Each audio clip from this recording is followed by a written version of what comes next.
Hey guys, welcome to government job. Guys, आज की इस वीडियो में हम बात करेंगे राजस्थान फॉरेस्टर के new recruitment notification online form apply process के बारे में। जी हाँ दोस्तों, राजस्थान स्टाफ सिलेक्शन बोर्ड ने यहाँ पर फॉरेस्टर यानी कि वनपाल के 259 खाली पदों को भरने के लिए नोटिफिकेशन रिलीज किया हुआ है।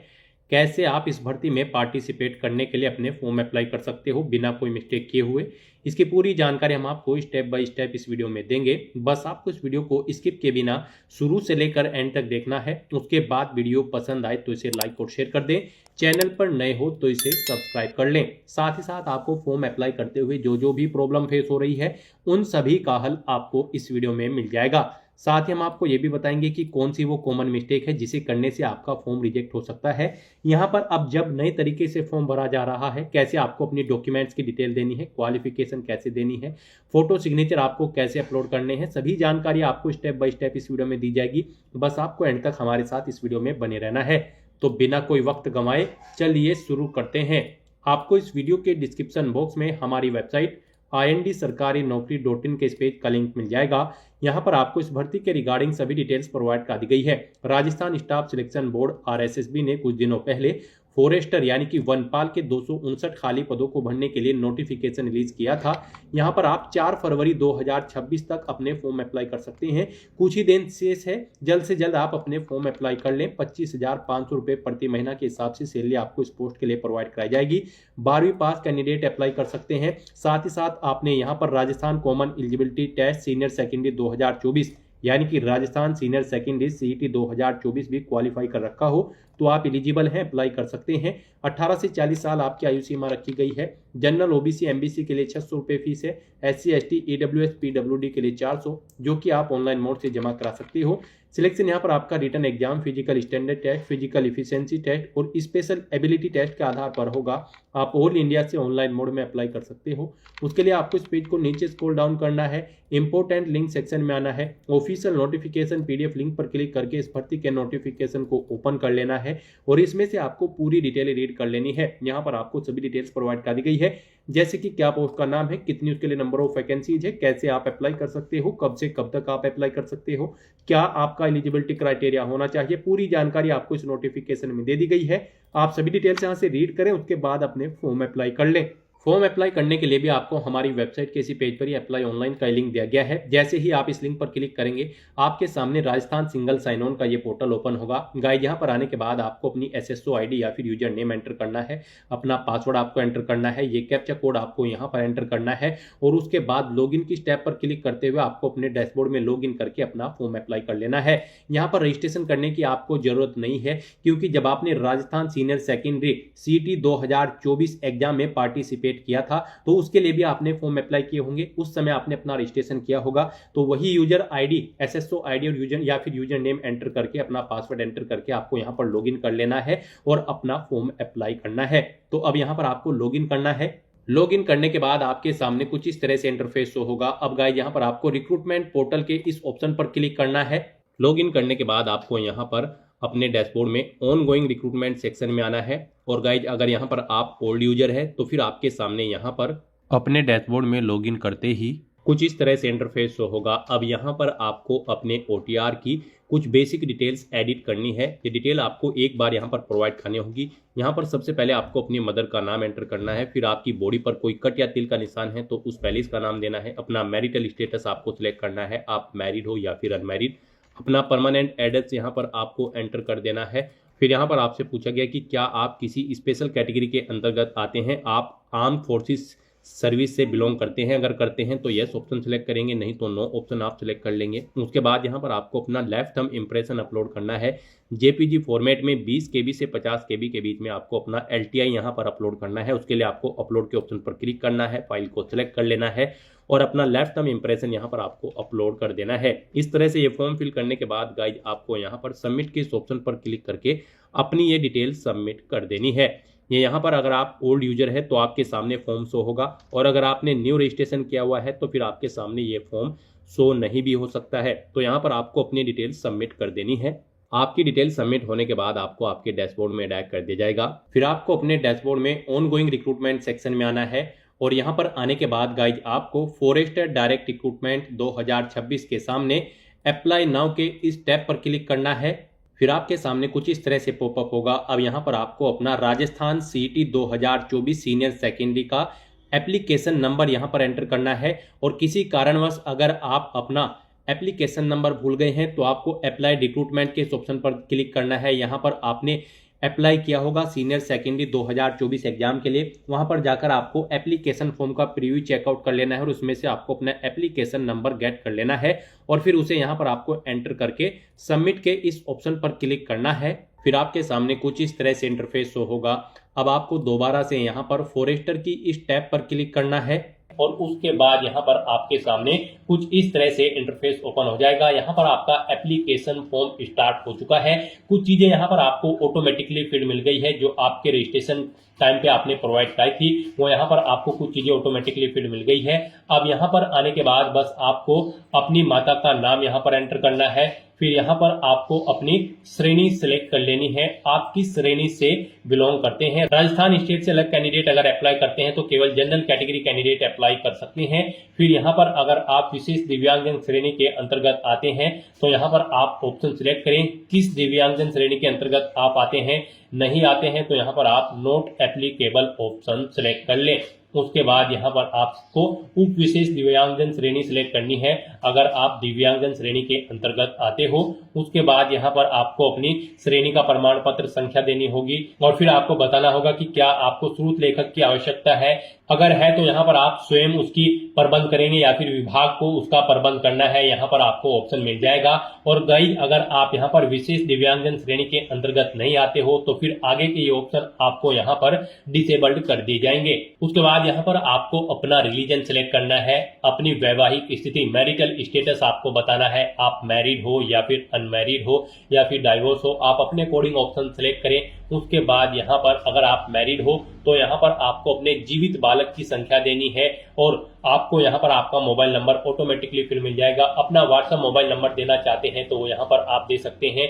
आपके पास जन आधार आईडी है तो वो आप यहाँ पर एंटर कर सकते हैं, नहीं है तो इस कॉलम को आप खाली छोड़ दें। गाइस यहाँ पर जिन कॉलम के सामने रेड कलर का स्टार बना हुआ है उनमें आपको डिटेल्स देनी मस्ट है और जिनमें नहीं बना हुआ है वो ऑप्शनल है। आप उनकी डिटेल चाहे तो दें चाहे या फिर न दें। यहाँ पर आप अपनी पोस्ट सेलेक्ट करें जिसके लिए आप अप्लाई करना चाहते हो। उसके बाद यहाँ पर आपको अपना कोरोस्पोंडेंस एड्रेस एंटर करना है। कोरोस्पोंडेंस एड्रेस में आपको अपना स्टेट चुनना है, अपना डिस्ट्रिक्ट चुनना है, शहर या फिर गांव का नाम देना है, अपना पिन कोड देना है, अपना फोन नंबर देना है, ये ऑप्शनल है। इस तरह से अपनी डिटेल्स फिल करने के बाद अब गाइस यहाँ पर आपको नेक्स्ट के इस ऑप्शन पर क्लिक कर देना है। फिर आपसे पूछा गया है जो मोबाइल नंबर और ईमेल आईडी आपने दी है क्या वो करेक्ट है। अगर करेक्ट है तो यहाँ पर आप यस के इस ऑप्शन पर क्लिक करें। बेसिक डिटेल्स प्रोवाइड करने के बाद अब आपको अपनी पर्सनल डिटेल्स यहाँ पर देनी है। सबसे पहले यहाँ पर आपको अपनी नेशनलिटी सिलेक्ट कर लेनी है। फिर यहाँ पर आपको अपना स्टेट सिलेक्ट कर लेना है। उसके बाद यहाँ पर आपको अपना डिस्ट्रिक्ट सिलेक्ट कर लेना है। फिर आपसे पूछा गया है कि क्या आप इंडिया में कहीं बाहर से सेटल्ड हुए हैं। अगर हुए हैं तो आप यहाँ पर यस करें और फिर किस देश से आप सेटल्ड हुए हैं उस देश का नाम आप यहाँ पर सिलेक्ट करें और अगर आप इंडिया से ही हैं तो यहाँ पर आपको नो ऑप्शन सिलेक्ट करना है। उसके बाद आपसे पूछा गया है कि क्या आप भूतपूर्व सैनिक हैं। अगर हैं तो आप यहाँ पर यस ऑप्शन सिलेक्ट करें और फिर अपना सर्विस का स्टेटस बताएं, आप रिटायर्ड है या फिर सर्विस पर हैं। अगर सर्विस पर है तो फिर यहाँ पर आपको अपना एनओसी लेटर नंबर देना है। डेट ऑफ एनओसी यहाँ पर आपको सिलेक्ट करनी है और अगर आप रिटायर्ड हो चुके हैं तो रिटायर्ड ऑप्शन सिलेक्ट करें। फिर आपको अपना पीपीओ नंबर देना है। डेट ऑफ रिटायरमेंट यहाँ पर आपको सिलेक्ट करनी है और अगर आप भूतपूर्व सैनिक नहीं है तो यहाँ पर आपको नो ऑप्शन सिलेक्ट करना है। आगे की डिटेल आपको डिसेबल्ड कर दी जाएगी। उसके बाद आपसे पूछा गया है कि क्या आप स्पोर्ट पर्सन हैं। अगर हैं तो यहाँ पर आप यस ऑप्शन सिलेक्ट करें। स्पोर्ट पर्सन किस टाइप से हैं आप, नेशनल या फिर इंटरनेशनल लेवल के, आप अपने अकॉर्डिंग ऑप्शन सिलेक्ट करें और अगर आप नहीं हैं स्पोर्ट पर्सन तो आपको नो ऑप्शन सिलेक्ट करना है। फिर यहाँ पर आपसे पूछा गया कि क्या आप मौजूदा सरकारी विभाग या फिर सार्वजनिक उपक्रम कर्मचारी हैं। अगर हैं तो आप यहाँ पर यस करें और फिर यहाँ पर डिपार्टमेंट का नाम एंटर करें। नहीं है तो आप नो ऑप्शन सिलेक्ट कर लें। उसके बाद आपसे पूछा गया कि क्या आप एज में एडिशनल रिलैक्सेशन चाहते हैं। अगर यहाँ पर एडिशनल रिलैक्सेशन एक्स प्रिजनर यानी कि जेलर को मिलेगा, एनसीसी कैडेट इंस्ट्रक्टर को मिलेगा, आर्मी कैंडिडेट को मिलेगा। यहाँ पर अगर आपको नहीं चाहिए एज में रिलैक्सेशन तो फिर आपको नॉट एप्लीकेबल ऑप्शन सिलेक्ट करना है। इस तरह से अपनी डिटेल फिल करने के बाद अब आपको नेक्स्ट के इस ऑप्शन पर क्लिक कर देना है। नेक्स्ट आपके सामने कुछ इस तरह से इंटरफेस शो होगा। यहाँ पर अब आपसे कहा गया है आपका सेकेंडरी और सीनियर सेकेंडरी का डाटा अवेलेबल नहीं है। अगर अवेलेबल होगा तो फिर यहाँ पर आपको ऑप्शन मिल जाएंगे, और अगर अवेलेबल नहीं है तो यहाँ पर गाइज अब आपको ओके के इस ऑप्शन पर क्लिक करना है। नेक्स्ट आपके सामने कुछ इस तरह से इंटरफेस शो होगा। गाइज यहाँ पर अब आपको अपनी डॉक्यूमेंट डिटेल्स प्रोवाइड करनी है। यहाँ पर अब आपके एसएसओ के जो पोर्टल से फॉर्म भरे जा रहे हैं उनमें अब आपको अपनी डॉक्यूमेंट डिटेल्स अपडेट करनी होगी। उसके बाद यहाँ पर आप फॉर्म भर पाएंगे। यहाँ पर अब आपको अपनी डॉक्यूमेंट डिटेल अपडेट करने के लिए सबसे पहले अपना नाम एंटर करना होगा। जैसे ही आप इस बॉक्स में अपना कर्सर लाएंगे यहाँ पर आपको कीबोर्ड शो हो जाएगा। आपको हिंदी में अपना नाम एंटर करना होगा, अपने फादर का नाम एंटर करना होगा, अपनी मदर का नाम एंटर करना होगा, और उसके बाद गाइज आपको यहाँ पर अपडेट के इस ऑप्शन पर क्लिक करके अपनी डिटेल यहाँ पर अपडेट कर देनी होगी। तो जैसे ही आप यहाँ पर कैंडिडेट नेम के इस ऑप्शन पर क्लिक करेंगे तो आपके सामने कुछ इस तरह से कीबोर्ड शो हो जाएगा। अब आपको इस कीबोर्ड में से कैरेक्टर को सिलेक्ट करते हुए अपना नाम यहाँ पर टाइप करना है, अपने फादर का नाम ऐसे ही टाइप करना है, फिर मदर का नाम टाइप करना है, और अपडेट के ऑप्शन पर क्लिक करते हुए अपनी डिटेल यहाँ पर आपको अपडेट करनी होगी। अपडेट के ऑप्शन पर क्लिक करने के बाद आपके सामने आपका नाम यहाँ पर आपको इंग्लिश और हिंदी में शो कर दिया जाएगा। आपको इसे केयरफुली चेकआउट करना है कि इनमें स्पेलिंग वगैरह सब सही है, और उसके बाद गाइड आपको यहाँ पर कंफर्म एंड सेव के इस ऑप्शन पर क्लिक करना है। फिर आपके सामने कुछ इस तरह से इंटरफेस ओपन होगा। अब यहाँ पर आपको डिजी लॉकर इंटीग्रेशन रिकमेंडेड का ऑप्शन मिलेगा। गाइड यहाँ पर अब आपको अपनी क्वालिफिकेशन की सभी डिटेल्स यहाँ पर डिजी लॉकर से फैच करनी होगी, या फिर आपको मैन्युअली यहाँ पर अपनी क्वालिफिकेशन के सभी डॉक्यूमेंट आपको अपलोड करने होंगे, जैसे कि 10वीं 12वीं ग्रेजुएशन पोस्ट ग्रेजुएशन आपकी जो भी हायर क्वालिफिकेशन है उस तक की सभी डिटेल्स के दस्तावेज यहाँ पर आपको अपलोड करने होंगे, उनकी डिटेल आपको प्रोवाइड करनी होगी। अब आप आगे क्वालिफिकेशन जब भरी जाती है उसमें क्वालिफिकेशन की डिटेल नहीं भरोगे, यहाँ पर आप जो डिटेल प्रोवाइड कराएंगे अपनी क्वालिफिकेशन की उसी से आपके डॉक्यूमेंट फैच करके आपकी क्वालिफिकेशन आपको आगे ऑटोमेटिकली फिर मिल जाएगी। तो यहाँ पर अब आपको अपनी क्वालिफिकेशन के सभी डॉक्यूमेंट दस्तावेज की डिटेल देनी है और उन्हें यहाँ पर आपको अपलोड करना है। यहाँ पर आपके पास इन्हें अपलोड करने के लिए दो ऑप्शन है। आप डिजी लॉकर के माध्यम से यहाँ पर अपने डॉक्यूमेंट्स प्रोवाइड कर सकते हैं, या फिर आप मैन्युअली यहाँ पर उन्हें अपलोड कर सकते हैं, उनकी डिटेल प्रोवाइड कर सकते हैं। मान लीजिए अगर आप यहाँ पर डिजी लॉकर के थ्रू अपनी डॉक्यूमेंट्स यहाँ पर फैच करना चाहते हैं तो उसके लिए आपको इस चेकबॉक्स को ओके करना है, और गाइज फिर आपको यहाँ पर सबमिट के इस ऑप्शन पर क्लिक करना है।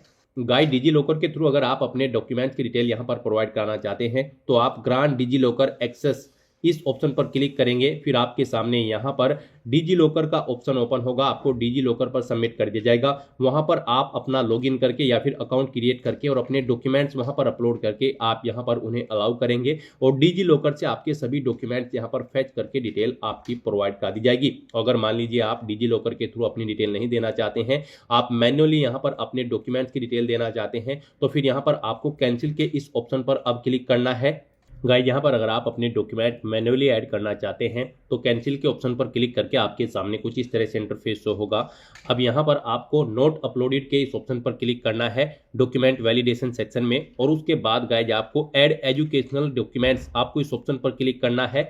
तो यहाँ पर अब आप अपनी एजुकेशनल क्वालिफिकेशन की डिटेल देंगे। मान लीजिए आप 10th की डिटेल प्रोवाइड करना चाहते हैं तो यहाँ पर 10th ऑप्शन सेलेक्ट करेंगे, क्वालिफिकेशन का लेवल से सिलेक्ट करेंगे, क्वालिफिकेशन की डिटेल देंगे, बोर्ड या यूनिवर्सिटी का नाम देंगे, और फिर यहाँ पर आपको ग्रुप सेलेक्ट करना होगा जिस ग्रुप के अंतर्गत आपने अपनी 10वीं क्लास पास आउट की है। उसके बाद यहाँ पर आपको अपनी सब्जेक्ट की डिटेल देनी होगी। उसके बाद यहाँ पर आपको टाइप ऑफ एग्जाम सेलेक्ट करना है। फिर यहाँ पर गाइड आपको अपने रिजल्ट की डिटेल देनी है। आपका रिजल्ट परसेंटेज में था, सीजीपीए में, या फिर ग्रेड में, या फिर पास या फिर फेल, आप अपने अकॉर्डिंग ऑप्शन सेलेक्ट करेंगे। परसेंटेज में अगर था तो यहाँ पर आप अपना रोल नंबर एंटर करेंगे, अपना इनरोलमेंट नंबर आप एंटर करेंगे, पासिंग ईयर सेलेक्ट करेंगे, और यहाँ पर आपको मैक्सिमम मार्क्स देने हैं। फिर उनमें से कितने ऑब्टेन किए हैं वो यहाँ पर आपको देने हैं। इनके अकॉर्डिंग यहाँ पर आपकी परसेंटेज आपको शो कर दी जाएगी।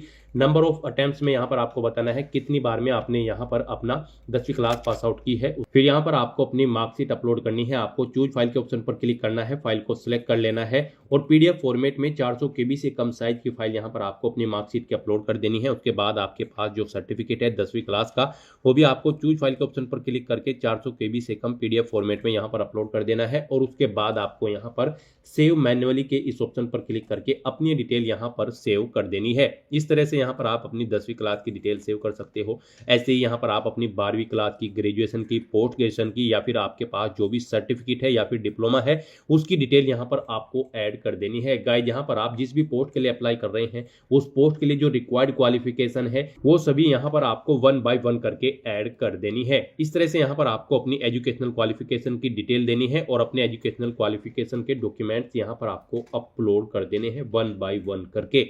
राजस्थान फॉरेस्टर की इस पोस्ट पर अप्लाई करने के लिए आपका 12वीं क्लास पास आउट होना जरूरी है किसी वेल रिकॉग्नाइज्ड बोर्ड से। साथ ही साथ आपका Rajasthan senior secondary 2024 common eligibility test CET 2024 भी क्वालिफाइड होना जरूरी है इस भर्ती में पार्टिसिपेट करने के लिए। नेक्स्ट यहाँ पर आपको अपनी क्वालिफिकेशन और एक्सपीरियंस की डिटेल प्रोवाइड करनी है। गाइज आपने डॉक्यूमेंट डिटेल प्रोवाइड करते हुए अपनी क्वालिफिकेशन की डिटेल प्रोवाइड कराई थी। जो आपकी क्वालिफिकेशन है सभी क्वालिफिकेशन की डिटेल आपने उसमें प्रोवाइड कराई होगी। यहाँ पर आप जिस भी भर्ती के लिए अप्लाई कर रहे हैं उसके लिए जो क्वालिफिकेशन रिक्वायर्ड है वो आपने डॉक्यूमेंट डिटेल प्रोवाइड करते हुए प्रोवाइड कराई थी। वो सभी डिटेल्स यहाँ पर आपकी फेच कर ली गई है आपकी डॉक्यूमेंट डिटेल से यहाँ पर क्वालिफिकेशन के सेक्शन में। अब बस यहाँ पर आपको इस क्वालिफिकेशन को चेकआउट करना है, इस चेकबॉक्स को ओके करना है और गाइज आपको यहाँ पर अब नेक्स्ट के इस ऑप्शन पर क्लिक कर देना है। नेक्स्ट यहाँ पर आपको आपका फोटो और सिग्नेचर ऑलरेडी अपलोडेड मिलेंगे जो आपके OTR से फेच कर लिए गए हैं। OTR करते समय आपने अपना फोटो और सिग्नेचर जो अपलोड किए थे वो यहाँ पर आपको ऑलरेडी फेच करके शो कर दिए गए हैं। बस गाइज यहाँ पर अब आपको केवल नेक्स्ट के इस ऑप्शन पर क्लिक करना है।